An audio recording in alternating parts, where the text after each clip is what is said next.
If you really want to hear about me, the first thing you'll probably want to know is where I was born and what my lousy childhood was like and how my parents were occupied and all before they had me. All that David Copperfield type of crap. But I don't feel like going into that if you want to know the truth. Besides, that stuff bores me, and my parents would probably have about 2 hemorrhages apiece if I told anything pretty personal about them. Actually, they're quite touchy about anything like that, especially my father. Besides, I'm not going to tell you my whole goddamn autobiography or anything. I'll just tell you about this madman stuff that happened to me around Christmas last year, just before I got pretty run down and had to come here to take it easy. I mean, that's all I told DB about, and he's my brother and all. He's in Hollywood, which isn't too far away from this crummy place. He visits a lot and said he might even drive me home next month. He just got this Jaguar, one of those little English jobs that can do 200 miles an hour. Cost him damn near $4,000, but he has a lot of dough now ever since he became a prostitute for Hollywood. You know, if there's one thing I hate, it's the movies. Don't even mention them to me. Where I want to start is the day I left Pensy Prep. You've probably heard of it. You've probably seen the damn ads. They advertise in about 1,000 magazines, always showing some hotshot guy on a horse. Like if all you did at Pensy was play polo all the time. I don't think I ever saw a horse near the damn school. And under it always said, since 1888, we've been molding young boys into splendid, clear-thinking young men. I swear, it was strictly for the birds. They don't do any damn more molding at Pensy than they do any other school. Anyway, it was the big football game between Pensy and Saxon Hall. The game with Saxon Hall was supposed to be a very big deal around Pensy. It was the last game of the year, and you were supposed to commit suicide if old Pensy didn't win. Practically the whole school was there except me. There were never many girls at the games. Only seniors were allowed to bring them, and it was a terrible school, no matter how you looked at it. I like to be somewhere where you can at least see a few girls, even if they're just scratching their arms or blowing their noses or something. The reason I was staying up on Thompson Hill was because I was the goddamn manager of the fencing team. Very big deal. We got to New York that morning for a fencing meet with McBurney School, only we didn't have the meet. I left all the foils and equipment on the goddamn subway. It wasn't all my fault. I had to keep looking at this map so I know where we'd get off. But we got back to Pensy around 2:30 instead of around dinner time. The other reason I wasn't at the game was because I was on my way to say goodbye to old Spencer, my history teacher. He had the gripe, and I figured I wouldn't see him again until Christmas vacation started. He wrote me this note saying he wanted to see me before I went home. He knew I wasn't coming back to Pensy. I forgot to tell you about that. They kicked me out. I wasn't supposed to come back after Christmas vacation on account I was flunking 4 subjects and not applying myself at all. They did give me warnings and all, but I didn't listen. It was December and as cold as witch's teat. Somebody stolen my camel hair coat right out of my room. I swear, Pensy was full of crooks, even though most of the guys came from wealthy families. Anyway, I was really hanging around I was trying to get some sort of goodbye. I mean, I've left places and schools I don't even know I was leaving. I hate that. I don't care if it's a sad goodbye or a bad goodbye, but when I leave a place, I like to know I'm leaving it. When you don't, you feel worse. I then thought of something that helped me know I was getting the hell out of there. This one time around October, I and Robert Kitchener and Paul Campbell were chucking a football around in the front of the academic building. We kept chucking it around until it got dark, and we could hardly see it. If I can get the chance to remember that kind of stuff, I can get a goodbye when I need one. At least, most of the time.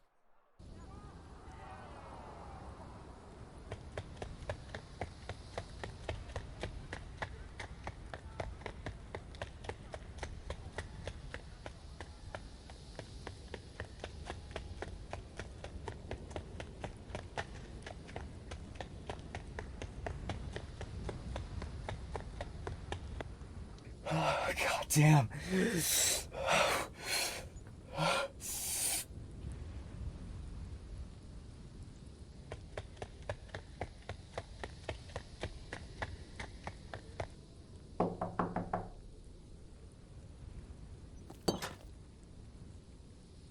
Holden, how lovely to see you. Come in, dear. Are you frozen to death? Oh, I'm alright. How are you, Mrs. Spencer? I've been just fine, Holden. How have you been, Holden? Fine. How's Spencer? He over his gripe yet? Over it. Holden, he's behaving like a perfect... I don't know what. He's in his room, dear. Go right in.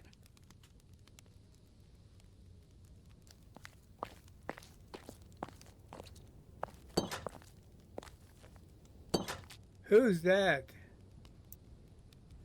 Caulfield, come in, boy. Well, this is slightly depressing. Hello, sir. I got your note. Thanks a lot. You didn't have to do all that. I'd come over anyway to say goodbye. Have a seat there, boy.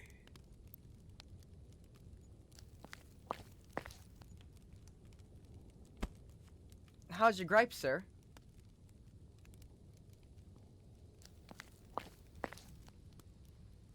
My boy, if I felt any better, I'd have to send for a doctor. Why aren't you down at the game? I thought this was the day of the big game. It is. I just got back from New York with the fencing team. This bed feels like a goddamn rock. So you're leaving us, eh? Yes, sir. I guess I am. What did Dr. Thurmer say to you, boy? I understand you had quite a chat. Yes, we did. We really did. I was in his office for around 2 hours, I guess. What did he say to you? Oh, well, about life, being a game and all, and how you should play it according to the rules. He was pretty nice about it. I mean, he didn't hit the ceiling or anything. He just kept talking about life being a game and all, you know? Life is a game, boy. Life is a game that one plays according to the rules. Game? My ass? Some game?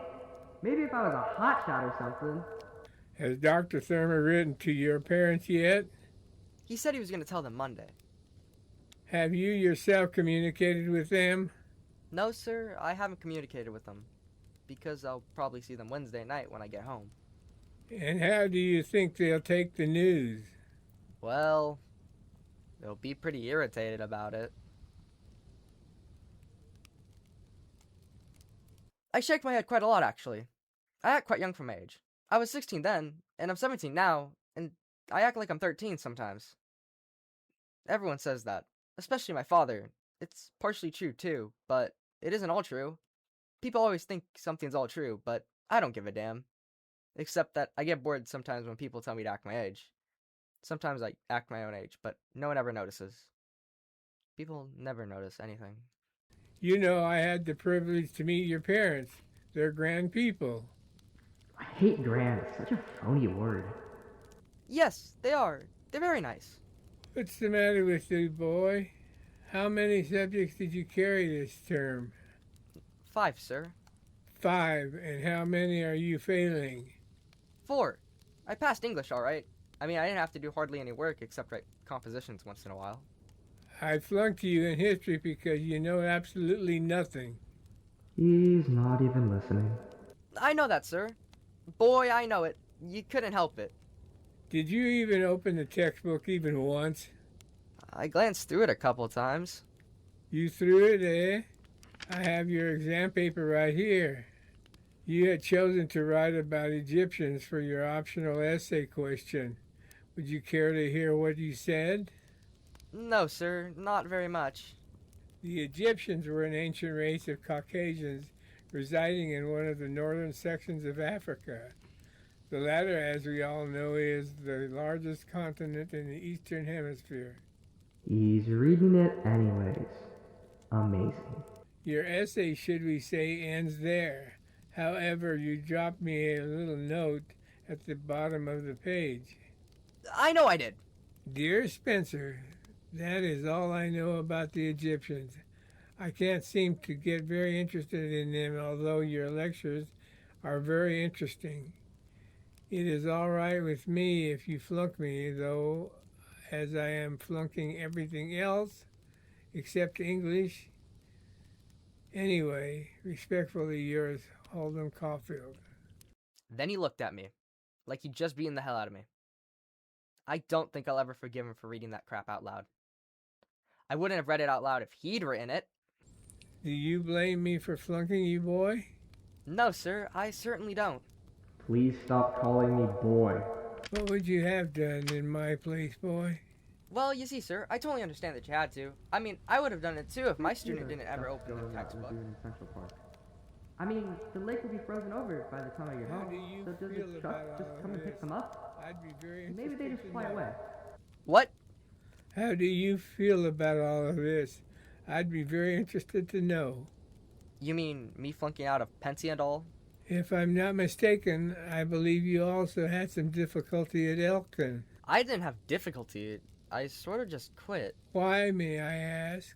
Why, you ask? It's a long story. The reason I quit was because of the goddamn headmaster, Mr. Hawes. He was such a phony. Like on Sundays, old Hawes would go shake all the parents' hands, but if one of the boys' parents looked a little off, like if their mother looked corny or their father had one of those big shoulder suits on, he would quickly shake their hand and then go to another family and have a 30-minute conversation. I can't stand that. It makes me so depressed. I hated that goddamn Elkton. Do you have any particular qualms about leaving Pensy? Oh, I have a few qualms, alright, but only a few. I think it hasn't fully hit me yet. All I'm thinking about is going home.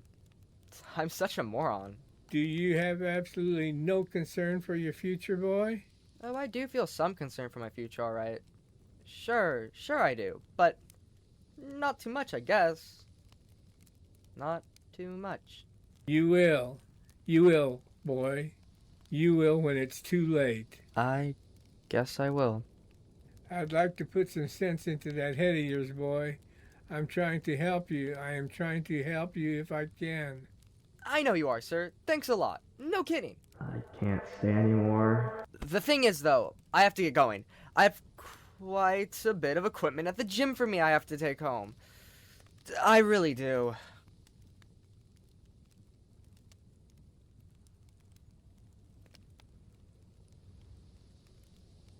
I felt sorry as hell from all of a sudden, but I couldn't stay there any longer.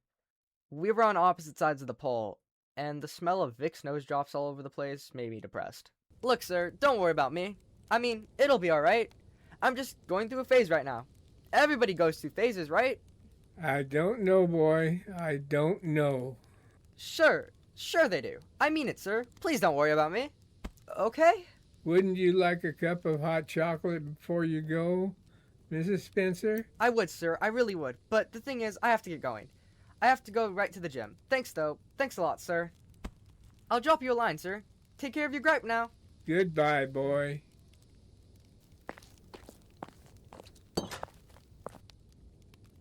Good luck, boy. It was pretty nice when I got back to my room.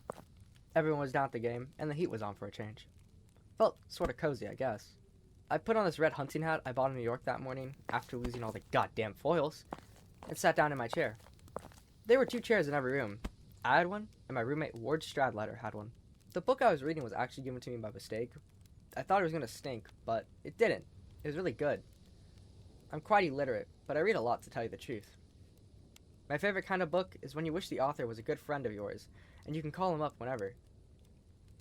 That doesn't happen a lot, though. I was about 3 pages in when I heard somebody come through the shower curtains connecting to the room next to ours. It was Robert Ackley. He roomed right next to us. Ackley was a very peculiar guy. He was a senior, and he'd been at Pensy all 4 years, but everyone always called him Ackley, even his roommate. I swear, if he ever gets married, his wife will call him Ackley too. He never brushed his teeth the whole time I knew him, and he had pimples all over his face. He had just this terrible personality. I wasn't too crazy about him, to tell you the truth. Hi. Hi. How was the fencing? We win or what? Nobody won. What? Nobody won. Nobody won? How come? I left the goddamn foils on the subway. On the subway, for Christ's sake. You lost them, you mean? Got on the wrong subway. Had to keep getting up to check the map. What the hell are you reading? Goddamn book. Any good? The same sentence I've read 20 times since you came in is terrific. I can be quite sarcastic when I'm in the mood. I think I'm going blind. Mother darling, everything's getting so dark in here. You're nuts, I swear to God. Mother darling, give me your hand. Why won't you give me your hand? For Christ's sake, grow up. Where'd you get that hat, anyway? New York. How much? $1. You get robbed. Up home we wear a hat like that to shoot deer in, for Christ's sake. That's a deer shooting hat. Like hell it is. It's a people shooting hat. Your parents know you got kicked out yet?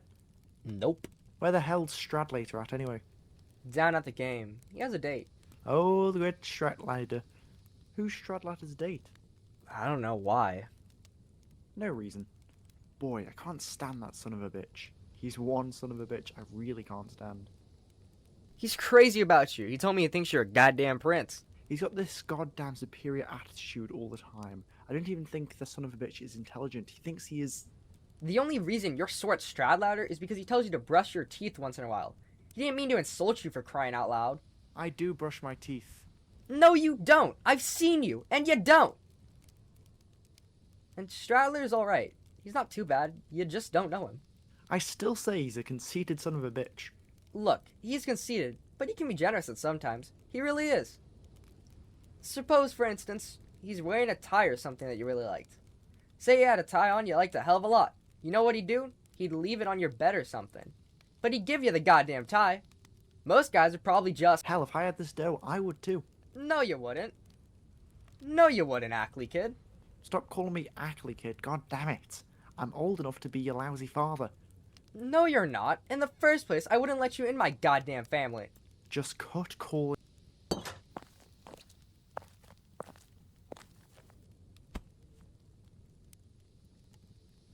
Listen, you going out anywhere special tonight? I don't know. I might. Listen, if you're not going out anyplace special, how about lending me your houndstooth jacket? Who won the game? It's only half, we're leaving. You gonna use your houndstooth tonight or not? Spilled some crap on my flannel. No, but I don't want you stretching it out with your goddamn shoulders and all. I won't stretch it.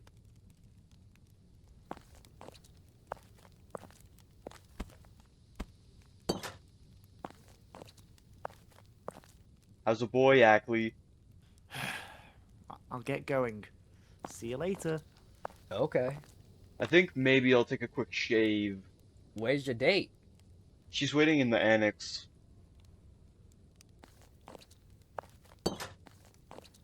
Didn't have anything special to do, so I went to the can and chewed the rag with him for a while he shaved. You remember how I said before Ackley was a slob in his personal habits? Well, so was Stradlater, but in a different way. Stradlater was more of a secret slob. Always looked alright, but you should have seen his razor. It was rusted as all hell, and full of lathers and hair and crap. Hey, wanna do me a big favor? Oh great, another big favor. What? You going out tonight? I might not. I don't know. Why? I got about 100 pages to read for history for Monday. About writing a composition for me for English. I'll be up the creek Monday if I don't get it in. So how about it? I'm the one flunking out of the goddamn place, and you're asking me to write you a goddamn composition? Yeah, I know. But I'll be up the creek Monday. Be a buddy. Be a buddy-roo, okay? What on? Anything. Anything descriptive, a room, a house, or something you once lived in. Or something you know. Just has to be descriptive as hell. Just don't do it too good. That son of a bitch Hartzell thinks you're a hotshot in English, and knows you're my roommate. Stick some commas in the wrong places, you know? I started tap dancing. I was bored and wanted to amuse myself. I swear, all I need is an audience. I'm an exhibitionist. I'm the goddamn governor's son. He doesn't want me to be a tap dancer. He wants me to go to Oxford, but it's in my goddamn blood. Tap dancing! Ziegfeld Follies, the leading man, can't go on. He's drunk as a bastard. So who's gonna take his place? Me, that's who, the little old governor's son. Where'd you get that hat? Got in New York this morning for $1. You like it? Sharp. Listen, are you gonna write that composition for me? I have to know. If I get the time, I will. If I don't, I won't. Who's your date anyway? Fitzgerald? Hell no. I told you, I'm through with that pit. Yeah? Give her to me then. No kidding. She's my type. Take her. She's too old for you. All of a sudden, for no good reason really, except I was sort of in the mood for horsing around, I had him like a goddamn panther. Cut it out, Holden. For Christ's sake. What do you want me to do? Cut my goddamn head off? Liberate yourself from my vice-like grip. Who is your date if it isn't Fitzgerald? That Phyllis Smith babe? No, it was supposed to be, but the arrangements got all screwed up. I got Bud Thaw's girl's roommate now. Oh, I almost forgot to mention, she knows you. Who does? My date. Yeah? What's her name? I'm thinking... Jane Gallagher. Jane Gallagher? You're damn right I know her. She practically lived right next to me the summer before last. She had this big damn Doberman. That's how I met her. Her dog used to keep coming over in our... You're right in my light, Holden, for Christ's sake. You have to stand right there? Where is she? I ought to go down and say hello to her, or something. Where is she? In the annex? Yeah. How'd she happen to mention me? Does she go to BM now? She said she might go there. She said she might go to Shipley, too. I thought she went to Shipley. How'd she happen to mention me? I don't know, for Christ's sake. Lift up, will ya? You sitting on my towel. She's a dancer. Ballet and all. She used to practice about 2 hours every day, right in the middle of the hottest weather and all. We used to play checkers all the time. Used to play what with her? Checkers! Checkers, for Christ's sake? Yeah, she wouldn't move her kings. What'd she do? She'd leave all the kings in the back row. Just leave them there.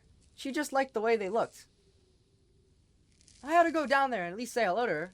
Why don't you? I will in a minute. Her mother and father were divorced. Her mother was married to some booze hound, skinny guy with hairy legs. I remember him. He always wore shorts. Jane said he was supposed to be some playwright or something, but all I saw him do was booze all the time and listen to every single goddamn mystery program on the radio. Yeah? She had a lousy childhood. I'm not kidding. Jane Gallagher. Jesus. I ought to go down and say hello to her, at least. Why the hell don't you instead of just saying it?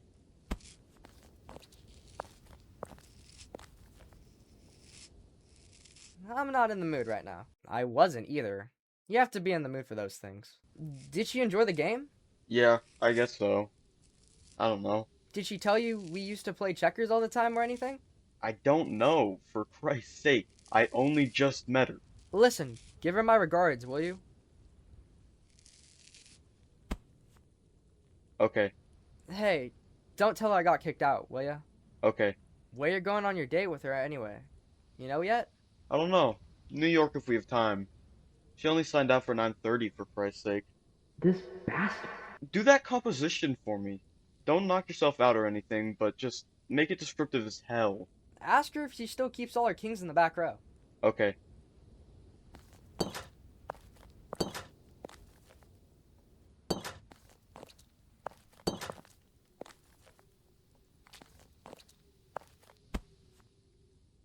I kept thinking about Jane and Stradler having a day and all. It made me so nervous I nearly went crazy. I already told you what a sexy bastard Stradler was. After sitting around until about 8:45, I finally decided I'd start writing old Stradler's composition. The thing was, I couldn't think of a room or anything to describe. I'm not crazy on describing rooms or houses anyway. So what I did, I wrote about my brother Allie's baseball mitt. It was very descriptive. It really was. The thing that was descriptive about it, though, was that he had poems written all over the fingers and pockets in green ink. He did it so he had something to read when he was in the field and nobody was up to bat. He's dead now. He got leukemia and died when we were up in Maine on July 18th, 1946. You'd have liked him. He was 2 years younger than I am, but about 50 times more intelligent. He was terrifically intelligent. His teachers are always writing letters home to Mom telling what a pleasure he was to have in class, and they weren't just shooting the crap, they really meant it. But it wasn't just that. He was also the nicest. In lots of ways. He never got mad at anybody. People with red hair were supposed to get very mad, but Allie never did. He had very red hair. I'll tell you what kind of red hair he had. I was only around 10 when I started playing golf, and one summer, I had a hunch that if I turned around all of a sudden, I'd see him. And so I did. And I saw him sitting on his bike about 50 yards away, watching me tee off. That's the kind of red hair he had. God, he was such a good kid, though. He used to laugh so hard at something at the dinner table that he almost fell out of his chair. I was only 13, and they were going to have me psychoanalyzed and all, because I broke all the windows in the garage. I don't blame them. I really don't. I slept in the garage that night he died. I broke all the goddamn windows with my fist, just for the hell of it. I even tried to break all the windows on the station wagon we had that summer, but my hand was already broken and everything by the time. It was very stupid to do, I'll admit, but I hardly didn't even know I was doing it. And you didn't know Allie. My hand still hurts me once in a while when it rains and all. I can't really make a real fist anymore, or at least not a tight one. But outside of that, I don't care much. I'm not going to be a goddamn surgeon or violinist or anything. Anyway, that's what I wrote Stradler's composition about. Old Allie's baseball mitt. I happen to have it with me. I wasn't too crazy about doing it, but I couldn't think of anything else descriptive. Besides, I sort of liked writing about it. It took me about an hour. It was around 10:30 when I finished it, I guess. But I wasn't that tired. So I looked out the window. It was still snowing, but every once in a while you could hear a car somewhere not be able to get started. I was looking out the window when I heard Stradler's footsteps coming down the corridor. But I swear, I can't remember. I was so damn worried. That's why. When I really worry about something, I just don't fool around. I even have to go to the bathroom when I worry about something. Only I don't go. I'm just too worried to go. I don't want to interrupt my worrying to go.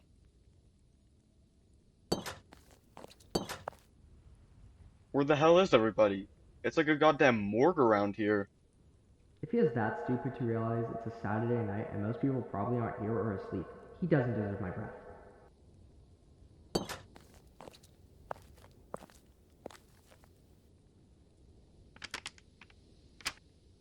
For Christ's sake, Holden. This is about a goddamn baseball glove. So what?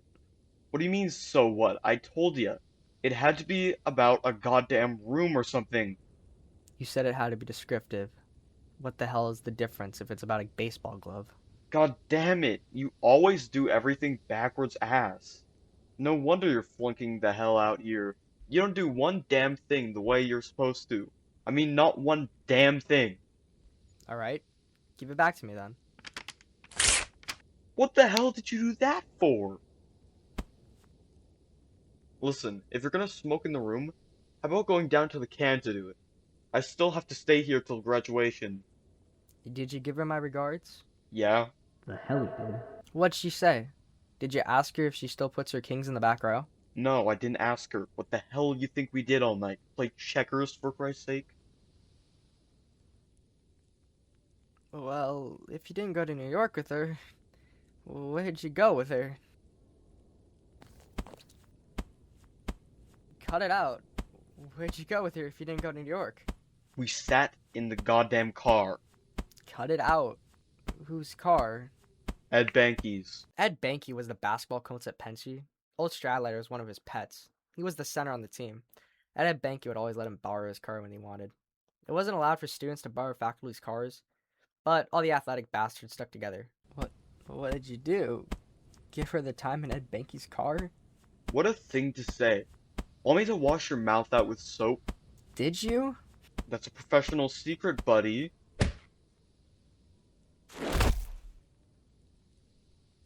I want to kill him. What the hell's the matter with you?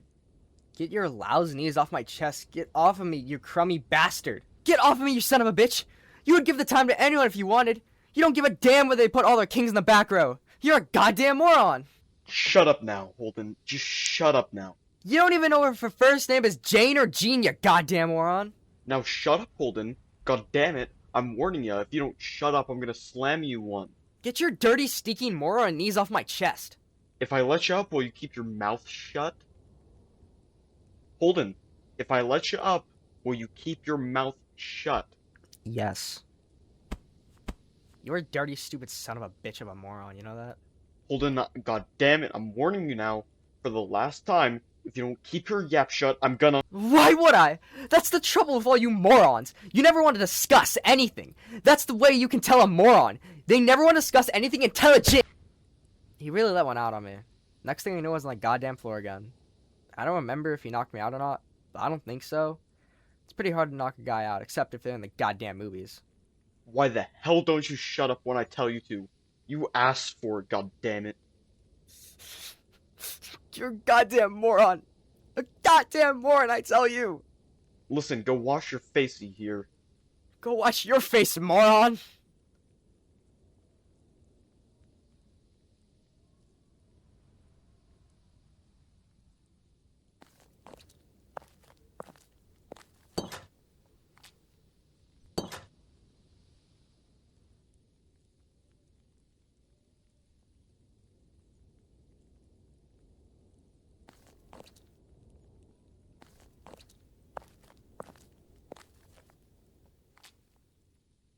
Ackley, you awake? Yeah.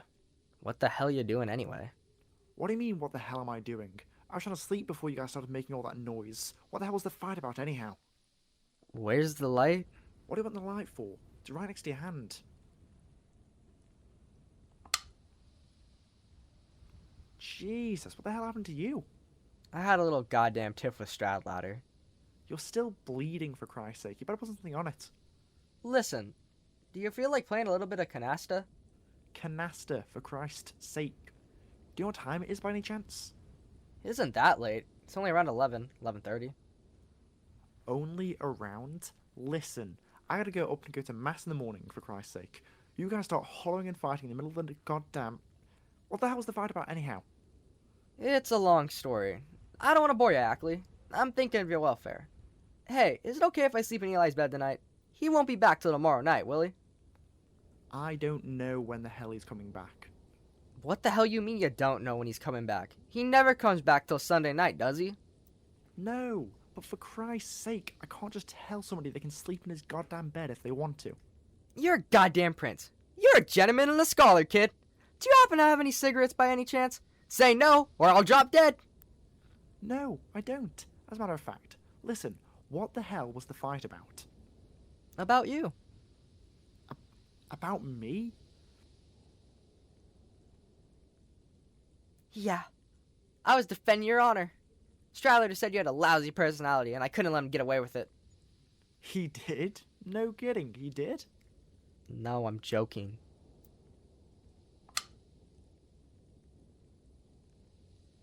I kept laying there in Eli's bed, thinking about Jane and all. It just drove me stark staring mad when I thought about her and Stradlater parked somewhere in fat-ass Ed Benke's car. Every time I thought about it, I felt like jumping out the window. The thing is, you didn't know Stradlater. I knew him. Most guys at Pensy just talk about having sexual intercourse with girls all the time. But old Stradlater really did. I was personally acquainted with 2 girls he gave the time to. That's the truth. What are you gonna do, sleep in Eli's bed? I may not. Don't worry about it. I'm not worried about it. Only I'd hate like hell if Eli came in all of a sudden and found some guy. Relax, I'm not gonna sleep here. I wouldn't abuse your goddamn hospitality. After a couple minutes, he was snoring like mad. I kept laying there in the dark anyway, though trying not to think about old Jane and Stradlater in the back of goddamn Ed Benke's car. But it was impossible. While laying there, I heard old Stradlater come back from the can. Heard him open the window, too. He was a fresh air kind of guy. And then he turned off the light. Didn't even come to look where I was at. It was even depressing out. You couldn't hear any cars anymore. I got feeling so lonesome and rotten. I felt like waking up Ackley. Hey, Ackley. The hell's the matter with you? I was asleep, for Christ's sake. Listen, what's the routine for joining a monastery? I was sort of toying around with the idea of joining one. Do you have to be Catholic? Certainly you have to be Catholic. You bastard. Did you just wake me up for a dumb question? Go back to sleep. I'm not gonna join one anyway. The kind of luck I have, I'd probably join one with all the wrong monks. All the stupid bastards. Or just bastards. Listen, I don't care what you say about me or anything, but if you start making cracks about my goddamn religion, for Christ's sake... Relax, nobody's cracking or making fun of your goddamn religion. What's the idea? No idea. I just wanted to thank you for being such a goddamn prince. That's all. You're aces, Ackley kid. You know that? Wise guy. Someday someone's gonna back... This is depressing. In that moment, I finally decided what I really wanted to do. I'd get the hell out of Pensy that same night. I mean, not wait around anymore. It made me feel so lonesome and sad. So what I decided to do? I'd get a very inexpensive hotel room in New York and just take it easy till Wednesday. Then, on Wednesday, I'd go home all well-rested and feeling swell. I figured old Thurmer's letter wouldn't get to my parents about the axe until about Tuesday or Wednesday. And I didn't want to get there right as they got it, so they could thoroughly digest everything. My mother's very hysterical when she doesn't thoroughly digest everything. Besides, I sort of needed a vacation. My nerves were shot. They really were. After packing, I sort of counted up the money. You see, my grandmother doesn't have all her marbles, but she has quite a lot of dough. She sends me birthday money 4 times a year. After I counted, I left with all my bags. I stood next to the stairs and took a last look down the goddamn corridor. I was sort of crying. I don't know why. Then I finally yelled, "Sleep tight, you morons!"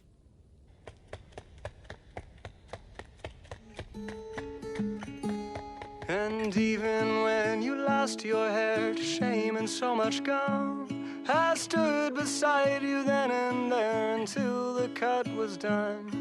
And even when I lost myself in all of those tall trees, you took me down, you held me up, you patched my bloody knees.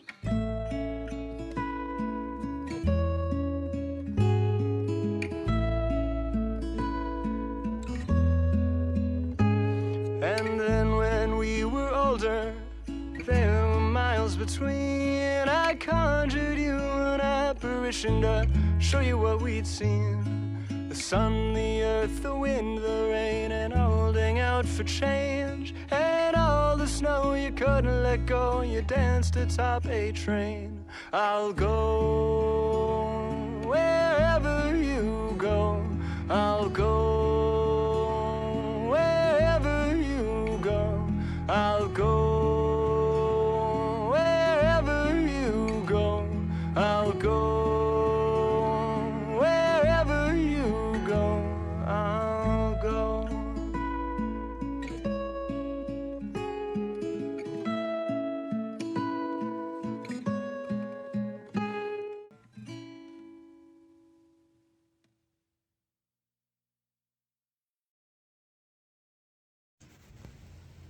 Hi everybody. So this is Zion. It's the night. I'm about to hit post-production on the show. I've been working very hard on it. But it's raining right now. And as you guys all know, I really do love the rain. I love water in general. But I wanted to just come out here and thank you all for watching. I worked really hard on it, and this book series means a lot to me. Or not book series, but book. It means a lot. It's something that has made my character this whole year. Or not this whole year. I mean this whole year. It's made my character. It's made me who I am today. And I know I'm going against the author's wishes with this, but it means a lot to me that you guys watched all of this, and I hope you guys enjoyed the series.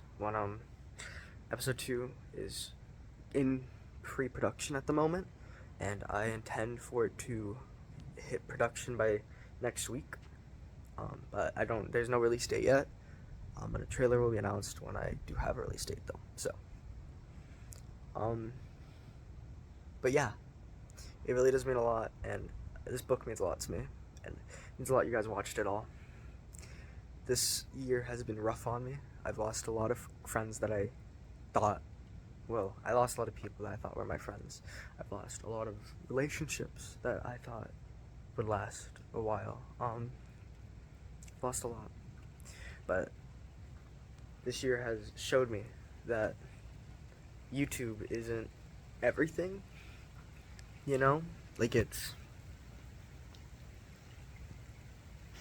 YouTube can hurt me a lot, and it has, but it shows me that at least I'm getting something out of it, and I'm learning how to do things and how to put things into motion. But I really do just want to thank you all for watching it. It means a lot, like a lot.